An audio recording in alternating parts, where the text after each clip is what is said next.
আসসালামু আলাইকুম everyone, welcome back to my channel. আবারও চলে আসলাম আপনাদের মাঝে আরও একটা ভিডিও নিয়ে। আর আমি সকাল থেকেই আর কি শুরু করলাম। আজকে রুটি বানানো দিয়েই শুরু করব। আর রুটি বানানোর জন্য আমি আটাটা আগেই মেরে নিচ্ছে আর পানি গরম করে আমি এভাবেই দিলাম আর কি। আর এইভাবে যদি পরোটা বানানো হয় না তাহলে কিন্তু খেতে দারুণ লাগে, আর একদম হোটেলের মতোই লাগবে খেতে। এভাবে পরোটা আপনারা বানিয়ে দেখেন। তা আমি পোড়াটা আর কি করব না, কিছুটা পরোটা করব আর কিছুটা রুটি করব, যেহেতু আমি রুটিটাই পছন্দ করি, পরোটা আমার অত বেশি পছন্দ না। আর বাচ্চাদের জন্য পরোটা করে দিব।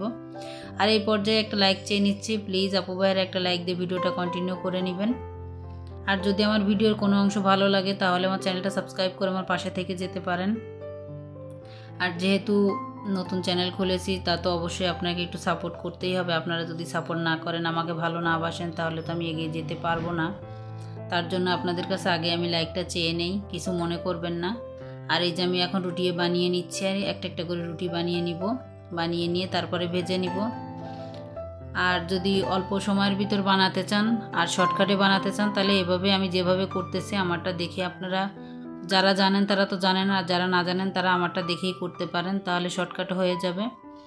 আর যদি বেশি টাইম লাগে তাহলে আটাটাকে ভালোভাবে সিদ্ধ করে নেবেন। সিদ্ধ করে নিলে একটু টাইম লাগে আর কি, ওটা ঠান্ডা হতে সময় লাগে, তার জন্য আটাটা সিদ্ধ হইতেও সময় লাগে। আর রুটি দেখেন হয়ে গিয়েছে, কত সুন্দর গোল হয়েছে, তাই না? রুটি গোল হয় আপু, কিন্তু আমার রুটি না একটাও ফুলে না। যদি কেউ কিছু জানেন তাহলে বলেন তো আমার রুটি কেন ফুলে না। আমি রুটি ফুলাইতেই পারি না। আমি যতই রুটি বানাই, যত সুন্দর করে বানাই, যত পাতলা করে বানাই, তাও আমার রুটি ফুলে না। এই দুঃখে আমি বাসি না, কাকে যে বলবো আমি এই দুঃখের কথা। দেখেন ওই যে একটু ফুলছে না, ওই দিয়েই শেষ, আর রুটিটা আর ফুলবে না।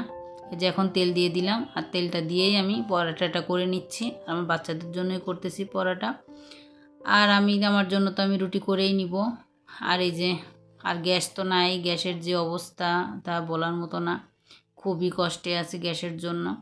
আর অল্প অল্প গ্যাস আছে, সেটা দিয়ে আর কি রুটিটা ভেজে নিচ্ছে। আর এভাবেই করে নিব, আর তাছাড়া আর কোনো উপায় নেই। এজন্য রুটি ভাজতেও দেরি হচ্ছে। একটা রুটি ভাজতে দেখুন কত টাইম লাগতেছে, তারপরে রুটি ভাজা হচ্ছে না। আর ইউটিউবে কাজ করলে কিন্তু অনেক ধৈর্য ধরতে হবে। ধৈর্য ছাড়া কিন্তু ইউটিউব আপনাদের জন্য না, আর আমার জন্যও না। আমারও অনেক ধৈর্য ধরতে হবে, আপনাদেরও ধৈর্য ধরতে হবে। ধৈর্য ধরে ইউটিউবে কাজ করা লাগবে। ধৈর্য না ধরলে কিন্তু কোনো জায়গায় সফলতা পাওয়া যায় না, সেটা সবসময় মাথায় রাখতে হবে। আর আমি এখানে সেমাই রান্না করে নিব, রুটি দিয়ে সেমাই দিয়ে খাবো আর কি। আর তার জন্য এই যে আমি সেমাইয়ের ভিতরে মশলা, গরম মশলা দিয়ে দিলাম, তেজপাতা দিয়ে দিলাম, আর পরিমাণ মতো দিয়ে দিলাম চিনি। আর চিনিটা দিয়ে তারপরে যে আমি দিয়ে দিলাম কিশমিশ। আর এই যে এখন আমি মশলাগুলো উঠিয়ে নিব। এটা হয়ে গেছে, অনেকক্ষণ করে আমি জাল করলাম, অনেকক্ষণ জাল দেওয়ার পরে আর কি মশলাগুলো উঠিয়ে নিচ্ছি। এই দেখুন, এখানে আমি একটা জিনিস আপনাদের বোঝাই, এই যে তেজপাতাটা উঠাচ্ছে, এই যে পড়ে যাচ্ছে। কারণ এইভাবে আমাদেরকেই পিছনে ফিরে না তাকিয়ে সামনে ফিরে তাকাতে হবে। যতবারই আমরা পড়ে যাই, যতবারই আমরা পিছনে ফিরে তাকাবো, ততই আমাদের লস। সেই চিন্তা না করে আমাদের চিন্তা করতে হবে সামনের দিকে তাকিয়ে এগিয়ে যেতে, তাহলে আমরা সফলতা পাবো। আর আল্লাহর উপরে ভরসা রাখতে হবে। আল্লাহ যদি আমাদের এগিয়ে নিয়ে যেতে সাহায্য করে, তাহলে আমাদের কেউ আর ধরে রাখতে পারবে না। সেই ভরসা রেখেই অবশ্যই আমাদের চেষ্টা করে যেতে হবে কাজের জন্য। আর চাকরির জন্য কিন্তু ছুটি আছে, কিন্তু ইউটিউবে দেখবেন কোনো ছুটি নেই। চাকরিতে সপ্তাহে একদিন ছুটি পাওয়া যায়, কিন্তু ইউটিউবে কোনো ছুটি নেই, রেগুলারই কাজ করতে হবে। এইভাবেই কাজ না করলে আর হবে না। ইউটিউবে যত সময় দিবেন তত কিন্তু আপনার সফলতা ভালো আসবে। আর সময় কম দিবেন তাহলে দেখবেন আপনার সফলতা আসবে না। সেমাইটা সুন্দর করে যে রান্না করা হয়ে গিয়েছে, এখন আমি উপর দিয়ে কাঠবাদাম দিয়ে দিলাম, কিশমিশ দিয়ে দিলাম, আর কিউই মোরব্বা দিয়ে দিলাম। এটা দিয়ে আমি এটা দিলাম এটা সৌন্দর্যের জন্য, আর ওটা মিষ্টি কিন্তু। আর এই যে রুটি পরোটা বানিয়ে নিয়ে আসলাম আমার বড় মেয়ে আর আমি খেয়ে নিব। ছোটো মেয়ে এখনও ঘুমির থেকে উঠে নেই, আমার হাজব্যান্ডও ঘুমির থেকে উঠে নেয় এখনও। আর ডিমটা আগেই খেয়ে নিলাম, ডিম সিদ্ধ করে নিয়েছি। সবাই আমরা একটা করে ডিম রেগুলার খাই না, 2-1 দিন পর পর আমরা একটা করে ডিম খাই সকালে। আর এই সেমাই দিয়ে আর রুটি দিয়ে এখন খেয়ে নিচ্ছি। আর এইভাবে খেতে কিন্তু অনেক মজা লাগে। সকালবেলা খেয়ে দেখেন, মিষ্টিটা অবশ্যই খাওয়া ঠিক না, তারপরেও মাঝে মধ্যে একটু না খেলে শরীরের এনার্জিটা কিন্তু পাওয়া যায় না। আর অবশ্যই আপু ভাইয়েরা আপনারা ফুল ওয়াশ করবেন, ফুল ওয়াশ না করলে কিন্তু আপনাদেরও চ্যানেলে সমস্যা হবে।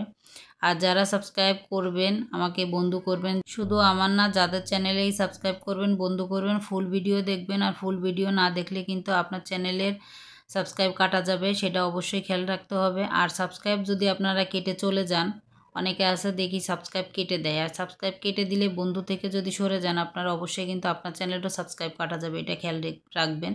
যেহেতু আমি একটা চ্যানেল চালিয়েছি, আমি জানি কি করলে কি হয়, অনেকটাই আমি জানি। পুরাটা আমি জানি না, সব কিছু আমি জানি না, শিখতেছি, আমিও শিখতেছি, আমিও নতুন। তারপরেও কিছু যতটুকু জানি ততটুকু আপনাদেরকে বললাম আর কি।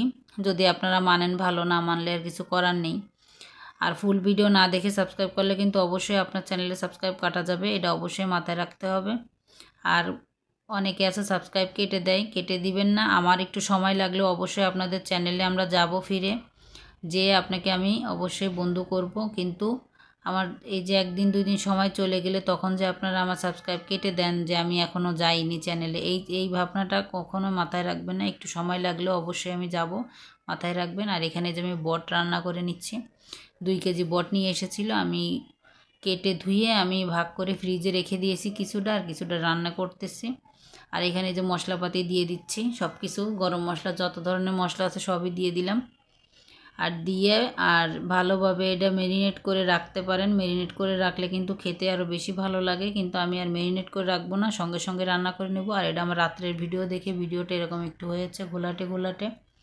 আমার পাকের ঘরের লাইটিংটা বেশি একটা ভালো না। আর এগুলো গোলমরিচের গুঁড়া দিয়ে দিচ্ছি, আর গোলমরিচের গুঁড়াটা দিলে কিন্তু খেতে দারুণ লাগে। আর এক আপু বলেছিল যে আমার সিক্রেট মশলাটা কি, এই যে সিক্রেট মশলা, আমার বিভিন্ন ধরনের মশলা যা আছে, গরম মশলা যত ধরনের, সব ধরনের মশলা আমি ভেজে গুঁড়া করে রেখে দিয়েছি।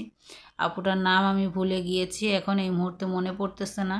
আপু যদি আমার ভিডিওটা দেখে থাকেন তাহলে আমি বলবো যে আপনি জিজ্ঞেস করেছিলেন, তার জন্য বলে দিলাম আপু।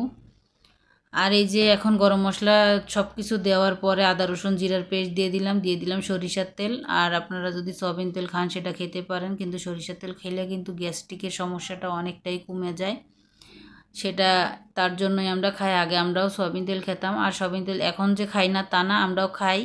মানে এই যেমন পরাটা বানালাম আজকে, পরাটার ভিতরে সরিষার তেল দিলে খেতে অতটা ভালো লাগে না, তার জন্য আমি সয়াবিন তেলটা দিয়ে রান্না করে পরাটাটা করে নিলাম আর কি। আর এই যে এখন আমি পানি দিয়ে দিচ্ছি, পানিটা দিয়ে তারপরে আমি বসিয়ে দেবো। আর 3-4 বার পানি দিয়ে আমি এটা সিদ্ধ করে নিব। এই মশলার ভিতর 3 থেকে 4 বার আমি পানি দিয়েছি, 1 কাপ করে পানি দিয়ে আমি সিদ্ধ করে নিয়েছি। আর এই যে রান্নাটা কিন্তু হয়ে গিয়েছে।